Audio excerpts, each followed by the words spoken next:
어머니 날입니까? 어버이 날입니까? 어머니 날. 그럼 아버지 날은 언제예요? 예? 또 아버지 날이 따로 있어요. 저는 오늘 다 합쳐서 그냥 어버이날인 줄 알았습니다. 네. 옛날에는 아버지 날 따로 있고 어머니 날 따로 있지 않았는데 한국에서는 그래서 오늘을 어버이날이라고 그러죠. 저는 아버님은 한 10살쯤 때 세상 떠나시고 제 어머니는 12살에 세상을 떠났는데 저는 아직도 부모님이 계세요. 아주 살아계셔서 항상 내 안에 계시고 어디 가든지 같이 동행해 주십니다. 여러분들은 고아가 아닙니다. 그래서 오늘 이 말씀을 택한 것이에요. 부모 없는 사람은 이 자리에는 한 사람도 없습니다. 다 같이 하나님을 우리 부모라고 부르죠. 내 아버지와 어머니를 공경하라. 오늘 여기는 어머니만 공경하라 그러지 않았습니다. 아버지와 어머니를 공경하라. 이것이 약속 있는 첫 계명이니 이는 내가 잘되고 땅에서 장수하리라. 사람들은요 오래 살기 원해요. 저도 오래 살기 원해요. 그런데 오래 사는 방법은 간단해요. 여러분의 부모를 주 안에서 순종하고 공경하면 오래 살아요. 저 부모를 공경했거든요. 내 부모든 아니든 간에. 저희 집안은 50전에 다 죽는 집안이지만 전 50을 넘어섰고 60을 넘어섰고 70을 넘어서서 이제 80을 향해 간다고요. 성경은 틀림이 없어요. 그러면 오래 산다고 행복한 건 아니죠. 오래 사는 동안에 잘 돼야지 뭐든지. 할렐루야. 근데 제 일생을 보면은 내 실력에 비해서는 괜찮게 살았어요. 잘 돼요. 이것도 복입니다. 근데 잘 되는 것도 내가 애쓰고 노력해서 잘 되는 것 같아도 우리는 항상 실수할 수 있어요. 그 실수하는 것마다 모든 걸 찝어낸다면 우리는 다 칭찬받을 사람 한 사람도 없어요. 그런데 하나님이 부모를 공경하는 자에게 모든 걸 덮어주시고 가려주셔서 모든 것이 잘되게 하신다고요. 해마다 올이 오면 어린이 주일과 어버이 주일을 맞이합니다. 그리고 이 주간을 가정주의라고 해요. 사도 바울은 에베소 교회에 보낸 편지 가운데 가정에 대한 원리를 말하면서 제일 먼저 부부관계를 말하고 그 다음에 자녀가 부모에게 또 부모가 자녀에게 어떻게 행할 것을 가르쳐줍니다. 오늘 본문은 에베소 6장의 말씀이고 5장의 말씀에 먼저 가보면은 아내들이여 남편에게 복종하기를 주께 대하여서 하라고 했고 남편들이여 아내를 사랑하기를 그리스도께서 교회를 사랑하사 십자가에 못 박아 죽은 것 같이 사랑하라고 했습니다. 우리는 이 말씀을 순종하는 게 바로 아버지 하나님께 순종하는 것이고 이것이 바로 부모에게 순종하는 것입니다. 그러고 나서 6장에 넘어와서 바로 자녀들아 네 부모에게 아버지 어머니의 말씀을 주 안에서 순종하고 공경하라. 그래야만 이 땅에서 잘되고 장수하라고 했습니다. 그리고 그 다음 절에 넘어가면서 아비들아 자식을 자녀들에게 노엽게 하지 말라고 나옵니다. 그래서 이 가정을 다 말하고 있어요. 에베소서 5장 6장에. 금년도 이 어버이 주일을 맞이해서 부모 공경에 대해서 상고해 보도록 하겠습니다. 어떻게 하는 것이 부모를 공경하는 것인지 먼저 하나님이 주신 부모의 권위에 대해서 말씀을 드리겠습니다. 왜 부모가 우리한테 공경을 받아야 되는지, 왜 우리가 부모의 말씀을 주 안에서 순종해야 되는지, 성경은 부모에 대해서 그 권위를 부여해 주셨습니다. 하나님이 부모에게 자식을 향해서 권위를 주신 것이지 당신이 스스로 나는 부모니까 날 섬겨 그런 게 아니에요. 십계명을 주실 때에 두 돌판을 주셨는데 그 첫 번째 돌판에는 하나님께 대한 계명이 나옵니다. 그리고 두 번째 돌판 첫 번째 계명이 바로 내 부모를 공경하라는 제5계명이에요. 이것이 두 번째 돌판에서는 첫째 계명입니다. 하나님을 향한 계명 4계명이 있고 사람을 향한 계명 중에서 이 첫째가 바로 부모를 공경하는 게 제일 먼저 나옵니다. 이것은 분명히 사람에 대한 계명, 그 중에서 첫째가 부모를 공경하는 하나님의 말씀이에요. 하나님이 자녀들에게 부모를 공경하라 해서 부모에게 권위를 주셨지 바로 이 부모가 나는 권위가 있으니까 복종해 그런 게 아니잖아요. 그래서 부모는 우리가 이 세상에 제일 먼저 첫 번째 만나는 나의 생명의 매개체요, 내 생명의 은신처요, 나의 첫 만나는 선생입니다. 왜? 자, 여러분이 어린이가 딱 태어나게 되면 제일 먼저 누굴 만나요? 엄마를 만나죠. 그 다음에 왜 생명의 매개체입니까? 누가 젖을 줘요? 엄마가 젖을 주죠. 요새는 뭐 우유도 주지만은 본래는 어머니의 엄마의 젖을 먹이게 되어 있어요. 그래서 생명을 유지합니다. 그리고 누가 그를 가리켜요? 엄마가 말하는 것부터 가리키죠. 그래서 바로 부모가 가장 그 아이하고 가까운 관계를 갖고 있고 또 교제를 하는 것입니다. 그리고 나의 처음 만난 선생이에요. 부모는 때묻지 않은 순수한 마음을 가지고 대할 수가 있습니다. 첫 번째 말을 가르칠 때 그는 특권 있는 교사입니다. 그는 아무 조건 없이 아이에게 가르쳐요. 여러분 학교 보내면 월사금을 줘야 되지, 학비를 또 뭐 선생님한테도 잘해야 좀 잘해주고 그러지. 부모는 그런 거 없어요. 아기가 어머니 말을 안 들어도 그 부모는 그 아이를 먹여주고 입혀주고 가르쳐줘요. 아주 순수해요. 바로 그 부모는 가장 사랑이 많은 부모요 선생입니다. 그래서 부모의 권위는 절대적이고 가장 착실한 하나님의 대리자입니다. 생명은 하나님이 주셨지만은 낳게 하신 분은 어머니고 키우신 분은 부모님이세요. 그래서 바로 이 부모님은 하나님의 가장 귀한 대리자입니다. 그래서 하나님을 섬기는 자는 부모 하나님을 공경하는 자는 자기를 낳아준 부모를 공경하고 사랑해야 돼요. 보이는 부모를 사랑하지 않는 자는 보호자는 하나님을 사랑하는 게 아니라고 그랬어요. 여기에 대해서 신명기 20장 16절에 그 부모를 경홀히 여기는 자는 저주를 받을 것이라 할 것이요 모든 백성은 아멘 할지어다. 아니 분명히 성경에 모든 백성은 아멘 할지어다인데 여러분 백성 아니에요? 다시 한번요. 그 여러분들이 어디다 아멘 할 줄을 몰라요. 가만 보면 여기 저주를 받을지어다니까 아멘을 안 하는데 잘 들어요. 신명기에 제가 말한 거 아니에요. 하나님의 말씀이에요. 27장 16절에 그 부모를 경홀히 여기는 자는 저주를 받을 것이라 할 것이요 모든 백성은 아멘할지어다 할 것이니라. 아직도 안 하셨어요. 이 말은 여러분들이 부모를 경홀히 여긴다면 그렇다는 것을 입으로 신하라는 거예요. 여러분이 여기 아멘 안 했다고 해서 저주를 안 받는 게 아니에요.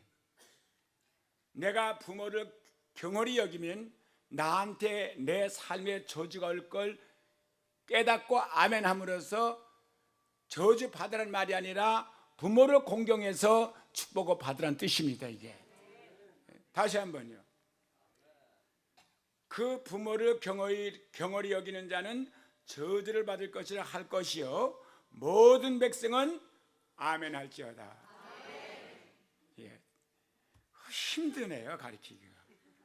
예.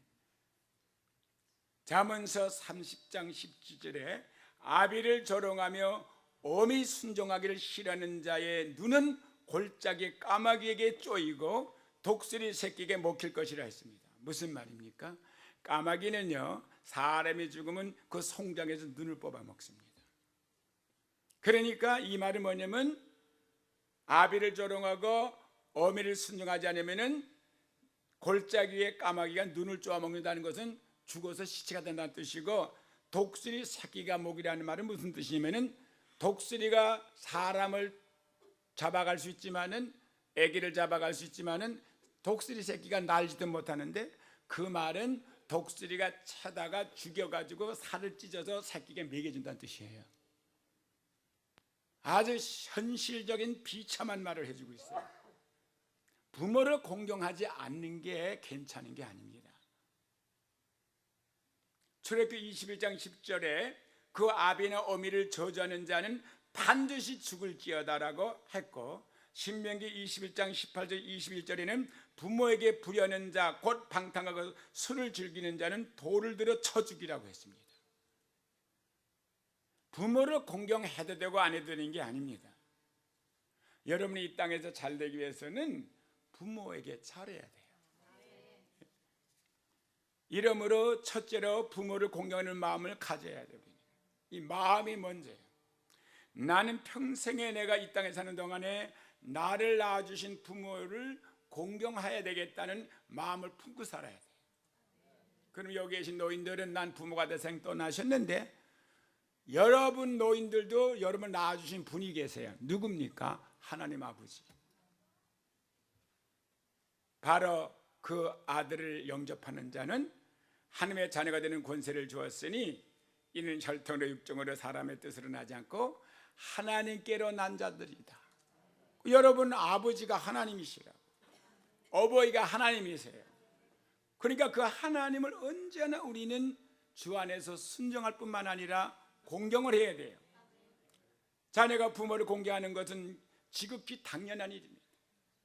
부모의 사회적 지위라든지 아니면 재산의 유무에 따라서 우리 부모가 돈이 많으니까 유식한 사람이니까 세상에서 권력 가지면 되니까 내가 공경해야지, 그게 아니라 아무리 외적인 여건이 열악함이 있을지라도 그 밖에 어떤 이유로 부모를 경멸하는 사람들은 도리를 알지 못하는 자요, 하나님께 대한 경외심이 없는 사람입니다. 왜? 하나님은 여러분 부모가 잘나서 훌륭해서 똑똑해서 그래서 섬기라 그런 게 아니었어요.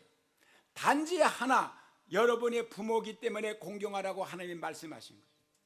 그러면 내가 자식으로서 부모보다 더 훌륭한 사람이고, 자식으로서 부모보다 배운 게 더 많고, 내가 자식이라도 부모보다 더 가진 돈이 많다 하더라도 부모는 언제나 공경의 대상이라는 걸 아시길 바랍니다.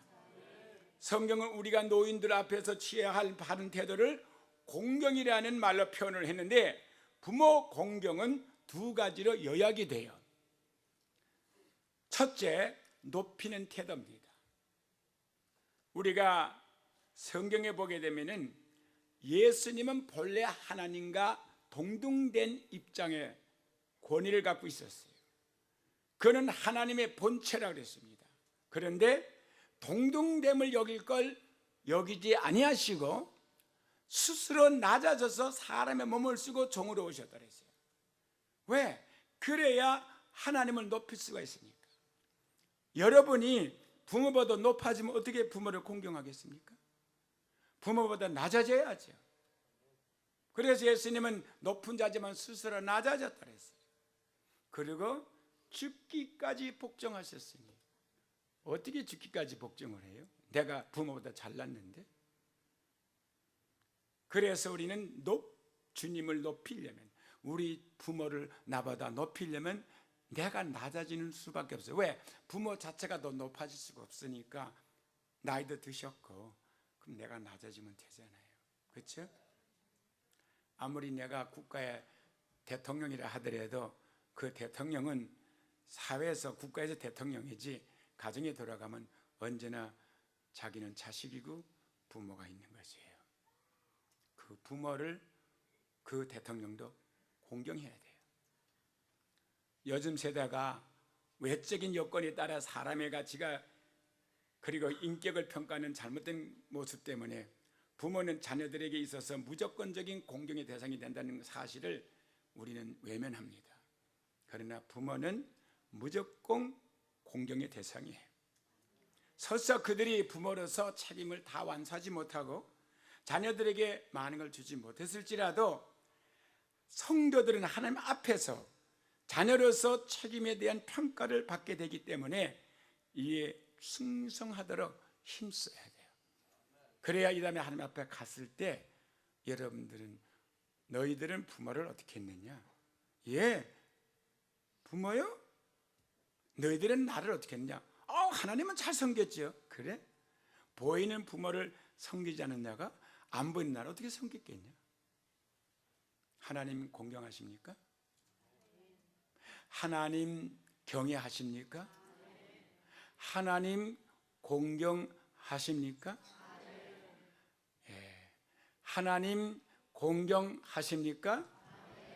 하나님 공경하십니까? 저 바른 쪽에 있는 사람들만이요. 예. 하나님 공경하십니까? 그러면 부모님에게 공경하셔야죠. 부모님이 안 계신 분은 나보다 연장자들을 공경을 해야죠. 그래야 보이지 않는 하나님을 공경하는 것입니다. 예, 주님은 하나님의 본체셨지만 하나님과 동등됨을 저것을 여기지 않으셨다고 했어요. 그리고 죽기까지 복종하셨다. 그러므로 하나님의 저를 지극히 높여 하늘에 있는 모든 생물들, 땅에 있는 모든 사람들, 땅 아래에 있는 모든 영물들을 예수 앞에 무릎을 꿇고 예수를 주라고 신하여 하나님께 영광을 돌리게 하셨다고 했습니다. 그러므로 여러분과 나는 절대로 부모를 공경하셔야 돼요. 그 부모가 어떤 분이든 간에 부모가 자기에게 해준 것이 없다 해서 높이지 않고 무시하는 태도는 결코 하나님 앞에서 칭찬받을 만한 태도가 아닙니다. 사랑하는 성도 여러분, 부모님들 공경하시고 나이 드신 분들을 공경하시길 바랍니다. 두 번째는 그렇게 높이는 거고요. 두 번째는 물질로 공경해야 됩니다. 내 물질 있는 것에 마음이 있다 그랬어요. 부모를 공경하는 자녀는 또한 물질적 필요를 충족시켜 드리는 것이 바로 부모를 공경하는 것입니다. 요셉이 그 아비 야곱과 자기를 애굽에 팔았던 형제들이 물질적으로 어려웠을 때에 형님들 날 팔아먹었죠. 나를 죽이려고 우물에 빠뜨렸죠. 그러지 않았습니다. 형님들은 두려워서 동생 밑에 와서 엎드려 절하고 빌 때에 그는 울었다고 했고, 형님들이 행한 행위로서 걱정하지 마십시오. 이는 하나님이 아시고 나를 먼저 애굽에 보내기 위해서 하신 형님들을 시킨 것입니다. 우리는 부모가 나이 들어서 힘도 기진맥진해지고 재물도 이제 부족하고 그럴 때 우리는 내가 먹고 남은 것을 쓰는 게 아니라 내가 가진 월급을 나눠서 쓰셔야 돼요. 내 부모를 공경하라. 그리하면 네가 이 땅에서 잘되고 장수하리라. 두 번째는 부모의 마음을 기쁘게 해드려야 됩니다. 부모의 마음을 기쁘게 해드리려면 어떻게 기쁘게 해드립니까? 하나님은 외아들이 있는데 예수를 통해 가지고 많은 아들들이 되게 얻으시고 예수를 맏아들 삼으셨어요. 그러면 여러분 부모님들도 자녀들 많이 낳잖아요. 둘이든 넷이든 열이든 상관없이 우리 형제가 많든 적든 형제가 어떤 모습으로 살든 이유 불문하고 한 부모 밑에 태어난 것 때문에 한 부모를 모셨기 때문에 우리는 사랑해야 돼요.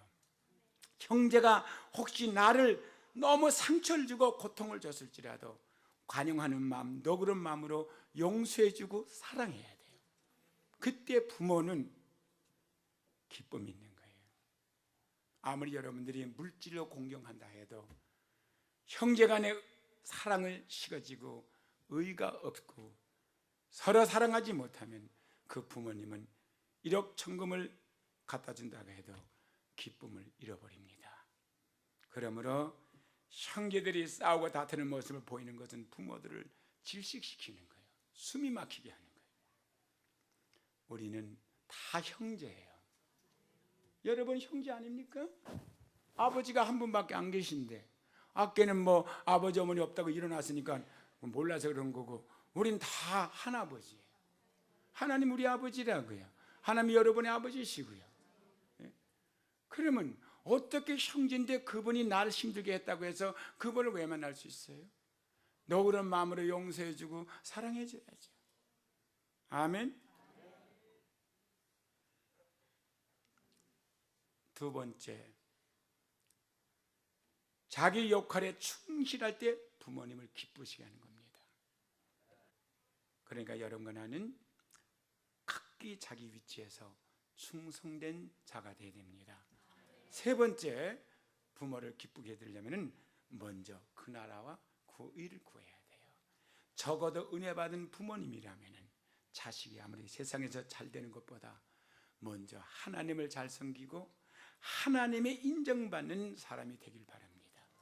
주님의 축복을 받으며 살길 원합니다. 그래서 너희는 먼저 그 나라와 그 일을 구하라.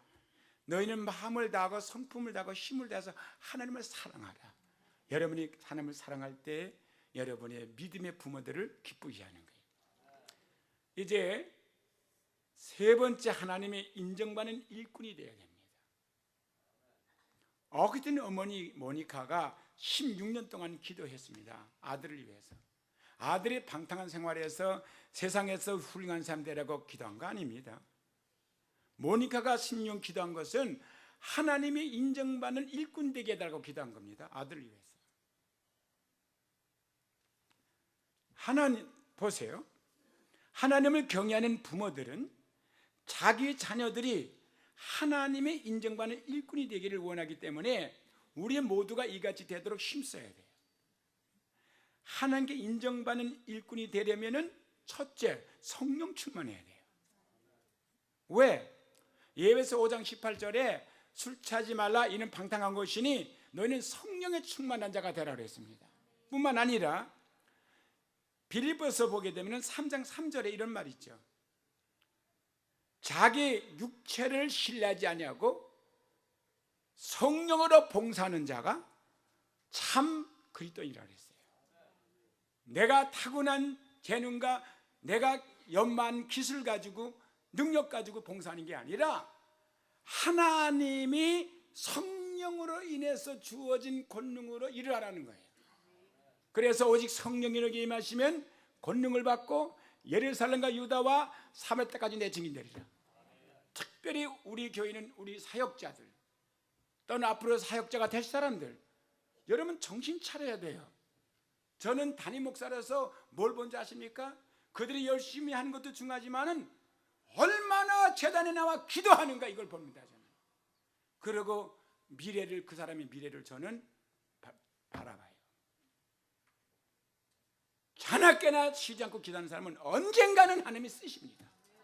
그러나 분주히 다니면서 기도 안 하는 사람은 그거를 끝나는 거지 하나님 쓰지 않아요. 왜? 성령 충만해야 되니까. 그래야 하나님 능력 주고 그 능력을 이루어야 하나님 일이 성사가 되지 안 됩니다. 하나님의 인정을 받는 일꾼은 성령 충만한 사람으로 우리는 매일매일 성령 충만을 기도해야 돼요. 성령 충만은 기도하지 않고는 충만해지지 않아요. 성령이 충만해야 진리 가운데 행하게 되고 성령이 있는 일꾼이 되고 믿음 생활도 끝까지 부인 안 하고 승리하게 되는 거예요. 베드로가 성령 충만 받게 되는 예수를 3번 부인했어요. 그러나 베드로가 성령 충만되면 그는 끝까지 부인 안 해서 승리했어요. 우리는 열심히 뭐 다 배울 수 있어요. 보다 중요한 것은 성령 충만한 상태를 유지해야 돼요. 이는 기도밖에 없어요. 제단에 나와서 밤이나 낮이나 기도해야 되는 거예요. 아무리 간절하게 원할지라도 성령이 충만히 없으면 인정받는 일꾼이 절대로 못 됩니다. 두 번째로 직무에 충성한 일꾼이 되어야 돼요. 그래야 하나님이 인정받는 일꾼이 돼요. 내가 아무리 성령 충만하다 해도 내 직무에 게을르면은 그 사람은 하나님이 인정받지 못해요. 하나님이 인정받으려면 일의 분량에 관계없이 충성해야 됩니다. 하나님께서 보시는 것은 일의 분량이 아니라 충실한지 여부이기 때문에 작은 것이라도 최선을 다하는 사람, 맡은 일에 죽도록 충성하는 사람을 귀하게 여기시고 칭찬하십니다. 자, 우리 성경 보면은 주인이 먼 여행을 가면서 종 세 사람에게 나눠줍니다. 한 사람은 5달란트를 주었고, 두 번째 사람은 2달란트를 주었고, 세 번째 사람은 1달란트를 주었어요. 그러면 세 사람 중에 5을 받은 사람이 가장 많이 받았으니 이 사람은 대단하잖아요. 그러니까 막 의욕이 있어가지고 열심히 일해서 10개를 누렸어요. 배를 눌렸어요. 2달란트 받은 사람은 5보다 3이나 적음에도 불구하고 그 사람은 충성하는 사람이니까 열심히 일해가지고 4을 눌렸어요. 이 하나 받은 사람은 요거 하나 가지고 뭐해? 저 사람 5 이상 두른다는 뭐야? 하나야? 이건 뭐 에이고 이거 가지고 뭐 늘려봐야 기껏 해봐야 2밖에 더 돼. 에이 묻어두자. 묻어뒀어요. 나중에 주인이 이왕 돌아온 다음에 5달란트 준 사람에게 내가 너에게 맡겨둔 돈을 어떻게 활용해서 어떻게 했느냐 했더니 주인에게 10을 내다 주면서 내가 열심히 일을 해서 10을 만들었습니다. 착한 종아, 충성되고 착한 종아, 더 많은 것을 너에게 맡기면 했습니다. 2달란트 받은 사람한테 또 물었습니다.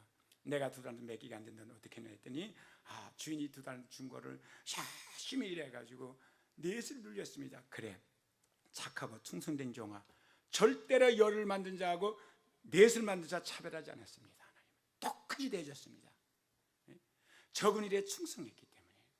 그 다음에 1달란트 가진 사람 보고 야, 넌 어떻게 했냐 물어봤더니 아이고, 주인은 아주 인색한 사람인 줄 알고 괜히 잘못해 잃어버리면 혼날까봐 아주 그냥 묻어뒀습니다. 이 게으르고 악한 종아.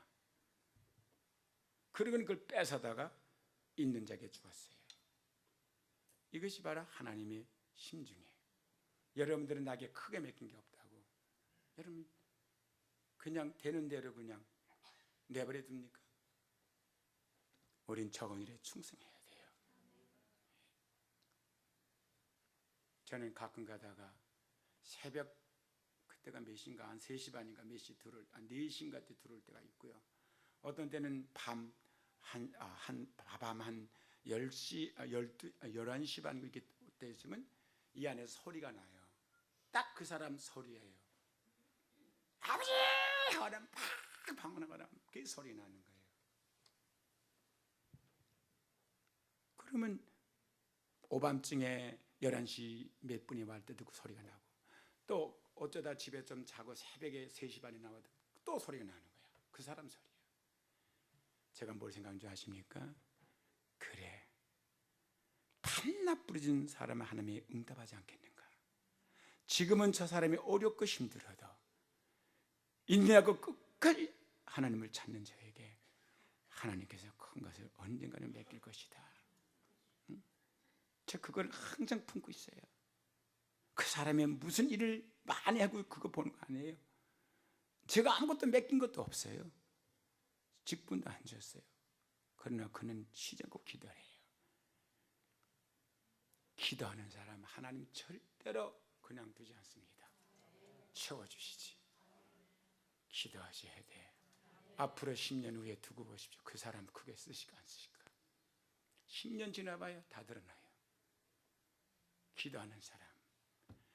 김 목사가 나오세요 합시다. 그렇게 하는 사람 말고 제가 아무 소리 안 해도 자발적으로 자기가 와서 하나님 앞에 부르짖고 기도하는 사람.